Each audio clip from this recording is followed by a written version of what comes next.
Para hablar del matrimonio igualitario, primero debemos saber que el 25 de noviembre de 1997 se despenalizó la homosexualidad en el Ecuador. Además, que debemos conocer lo que las siglas LGBTIQ+ significan. L de lesbianas, G de gays, B de bisexuales, T transgénero, transexual y travesti, I de intersexual, Q de queer y más para incluir a todos los colectivos que no se representan con las siglas anteriores. En 2007, el activista León Sierra sugirió a Efraín Soria y Freddy Lobato empujar el debate del matrimonio igualitario en la Constituyente de 2008. Por esa época, Rafael Correa viajó a Manta a modificar cómo la unión entre dos personas e impuso el de la unión entre hombre y mujer. Tiempo después, en la reelección, el 17 de febrero de 2013, Correa se disculpó con las comunidades LGBTIQ por sus expresiones homofóbicas, pero lo borró antes de su posesión cuando dijo: "Mientras sea presidente, nunca daré paso al matrimonio igualitario". La decisión LGBTI fue ir tras ese derecho. El 5 de agosto de 2013, Pamela Troya y Gabriela Correa se presentaron en el Registro Civil de San Blas en Quito, solicitando un turno para matrimonio civil, pero este se le negó alegando que, según la Constitución y el Código Civil, el matrimonio solo era posible entre un hombre y una mujer. Desde el 15 de septiembre del 2014, las parejas del mismo sexo pueden registrar su unión de hecho en el registro civil para que conste de forma legal en su cédula de identidad. El 2 de marzo del 2015, Alberto Acosta y el constitucionalista Ramiro Ávila presentaron un amicus curiae en la Corte Constitucional aportando argumentos para la aprobación del matrimonio igualitario. En enero de 2018, la Corte Interamericana de Derechos Humanos emitió la opinión consultiva OC 1724, en la que dice que es un deber de todos los estados permitir que las parejas LGBTI se casen. La Federación Ecuatoriana de Organizaciones LGBTI pidió al presidente Lenín Moreno reconocer el matrimonio igualitario en Ecuador, según la opinión consultiva de la CID. El 29 de marzo de 2019, la Corte Constitucional instaló una audiencia para decidir si las parejas del mismo sexo pueden contraer matrimonio civil en Ecuador o no. El 4 de junio de 2019, el Pleno de la Corte Constitucional debía debatir sobre la aprobación del matrimonio entre personas del mismo sexo, pero no tomó una decisión. El 12 de junio de 2019, el Pleno de la Corte Constitucional retomó el tema. Después de revisar los casos de Efraín Soria y de Javier Benalcázar y de Rubén Salazar y Carlos Bertesoto, parejas LGBTI que solicitan casarse, la Corte Constitucional aprobó el matrimonio igualitario en el Ecuador con 5 votos a favor y 4 en contra. Ecuador es el país número 29 en el mundo y quinto en América Latina en aprobar el matrimonio entre personas del mismo sexo.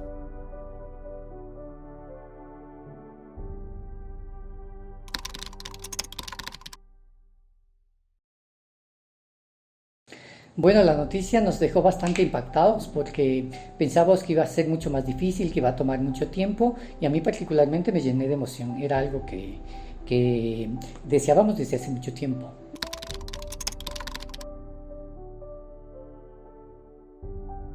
Bueno, por lo menos en términos de la igualdad formal estamos casi al 100%. El tema es que todas las poblaciones, todos los ciudadanos queremos tener o sentir que tenemos los mismos derechos que cualquier otra persona. En ese sentido, las comunidades LGBTI habíamos sido relegados durante muchísimos años, siglos, inclusive podríamos hablar de una condición básica que es ser ciudadanos y gozar de los mismos derechos.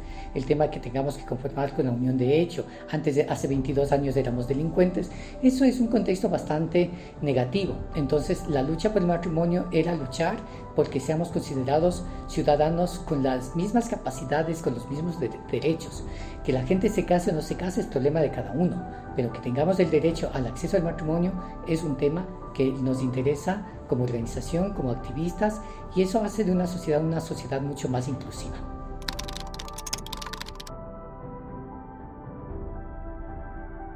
Son muchísimos beneficios. Primero porque la unión de hecho en términos económicos costaba más. Por ejemplo, para que una persona haga la unión de hecho tenía que ir al notario, pagarle al notario, sacar la escritura y luego ir al registro civil, pagarle el registro civil y que salga en la cédula que tiene una unión de hecho. Los que se casan simplemente van al registro civil y pagan. Entonces ya no tienen que hacer el paso del notario. En términos económicos afecta. En términos sociales implica muchísimo porque mucha gente que está en unión de hecho no tiene que socializarle, no tiene que decirle a nadie que tiene esa unión de hecho, se puede mantener de alguna manera en la clandestinidad. Si te casas, se vuelve un acto público y ya está. entonces tiene muchos beneficios. Pero además, en el Ecuador, a pesar de que la Constitución dice que la unión de hecho tiene los mismos derechos que el matrimonio, en la práctica no era verdad.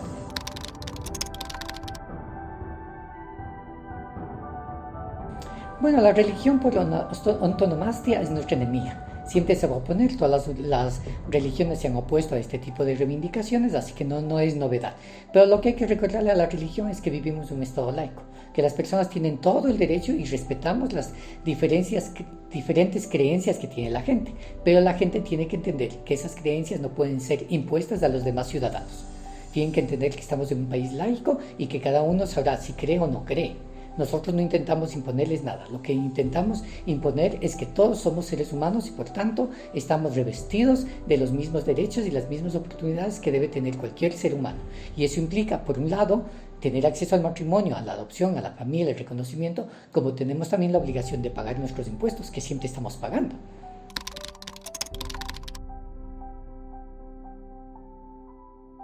Yo creo que lamentablemente esa va a ser una lucha mucho más grande, va a tomarnos mucho tiempo y posiblemente se logre eso cuando tengamos una nueva constituyente. El Ecuador no es un momento apto para una nueva constituyente, yo prefiero ser paciente y esperar. De todas formas creo que no es una necesidad de tener y salir a adoptar niños. De los LGBTI existen otros mecanismos para concebir niños naturales. Es una pena por los niños que están en orfanatorios que podrían gozar de lo que es el cariño, el afecto, una familia, pero por estos prejuicios prefieren que los niños estén encerrados en estos albergues, en estos orfanatorios. Entonces, en ese sentido es la sociedad.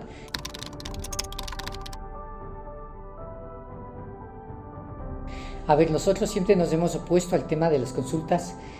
Los derechos humanos nunca pueden ser consultados. Las mayorías no pueden resolver cuestiones de minorías, porque siempre van a ganar las mayorías. Entonces eso no puede ser consultado. Un derecho simplemente tiene que ejercerse y garantizarse. El derecho a la vida, a la salud, a la educación, a la vivienda, al bienestar físico, a la recreación y al ocio son derechos que no se pueden consultar. Muchos jóvenes llevan toda la vida aterrorizada de que alguien se entere que son homosexuales, ocultos pensando que existe algo malo en ellos, incluso muchos llegan hasta el suicidio. La homosexualidad es algo normal. Si tú me tratas bien a mí, yo voy a tratarte bien a ti. Lo demás no importa. No es una enfermedad, y hacemos un llamado a la sociedad a que le deje de importar quién es o no homosexual, porque no son ni más ni menos que nadie. Todos somos iguales.